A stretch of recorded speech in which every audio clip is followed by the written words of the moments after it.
Assalamualaikum warahmatullahi wabarakatuh. Perkenalkan, nama saya Ayulia Eka Putri, NPM 201110606030, kelas 1F Pendidikan Biologi UIN Raden Intan Lampung.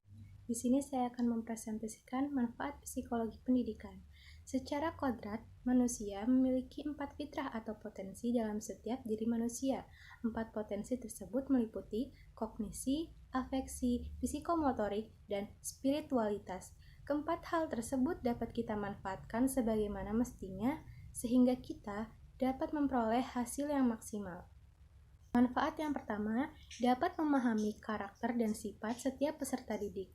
Maksudnya, dengan mempelajari psikologi pendidikan, bagi pendidik dapat membantu mengenal dan memahami karakter dan sifat setiap peserta didik yang diajar secara personal, sehingga peserta didik dan pendidik dapat berinteraksi berdasarkan pendekatan yang sesuai dengan karakter dan sifat pendidiknya. Manfaat yang kedua, dapat memberikan bimbingan pada peserta didik.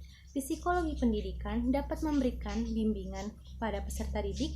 Dalam hal ini, psikologi pendidikan berperan sebagai wadah yang bisa mengarahkan peserta didiknya ke dalam hal-hal yang baik atau dapat menjadikan sebuah wadah untuk membenahi diri dari sifat yang kurang baik menjadi baik. Contohnya, ketika ada seorang peserta didik yang telah melakukan pelanggaran aturan tata tertib sekolah, maka peran pendidik dalam hal ini dibutuhkan untuk melakukan sebuah pembicaraan yang lebih intensif kepada peserta didik tersebut dengan melakukan beberapa pendekatan dan metode psikologi pendidikan yang dapat sehingga peserta didik tersebut dapat memperbaiki kesalahan yang telah dilakukannya. Manfaat yang ketiga, dapat berinteraksi dengan peserta didik yang lainnya dengan tepat. Karena interaksi merupakan sebuah kegiatan yang erat kaitannya dengan komunikasi, sehingga menghasilkan hubungan timbal balik antar objek interaksinya. Dalam hal ini, kegiatan interaksi dapat menjadi tempat penyesuaian yang tepat bagi peserta didik.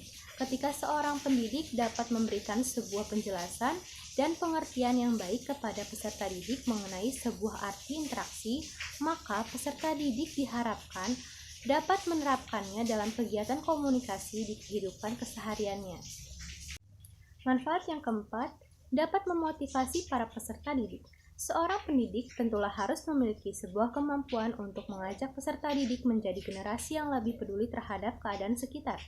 Terlebih dalam zaman sekarang ini, banyak peserta didik yang lebih asik menghabiskan waktunya dengan gadget daripada bermain dengan temannya. Peran pendidik dalam hal ini sangat dibutuhkan karena dengan adanya motivasi dalam sebuah kegiatan pendidikan, peserta didik akan lebih bersemangat dan lebih peduli terhadap keadaan sekitar. Manfaat yang kelima, memudahkan dalam membuat penyusunan jadwal dan penggunaan media yang tepat. Maksud dari penyusunan jadwal di sini adalah pendidik harus bisa mengatur jadwal pelajaran sesuai dengan waktu yang tepat. Misalnya, matematika merupakan salah satu pelajaran yang membutuhkan waktu konsentrasi yang tinggi, maka jadwal matematika dapat diberikan di waktu yang optimal, bisa di pagi hari atau setelah jam istirahat, sehingga dapat menciptakan kondisi pembelajaran yang kondusif. Dalam penggunaan media pembelajaran, pendidik harus bisa mengimbangi dengan memanfaatkan perkembangan teknologi yang sudah sangat canggih ini, sehingga dapat mempermudah pendidik untuk menyampaikan materi pembelajaran. Manfaat yang terakhir, memberikan hasil evaluasi pembelajaran. Dalam kegiatan pembelajaran yang telah dilakukan oleh peserta didik, tentu ada peran seorang pendidik yang menjadi penilai dari berjalannya kegiatan pembelajaran tersebut atau yang disebut sebagai evaluasi pembelajaran.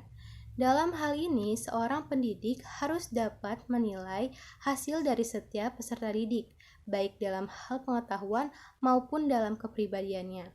Untuk menilai sebuah pengetahuan dapat dilakukan dengan memberikan sebuah ujian, dan untuk menilai kepribadiannya dapat dinilai secara berkelanjutan dari awal proses pembelajaran berlangsung.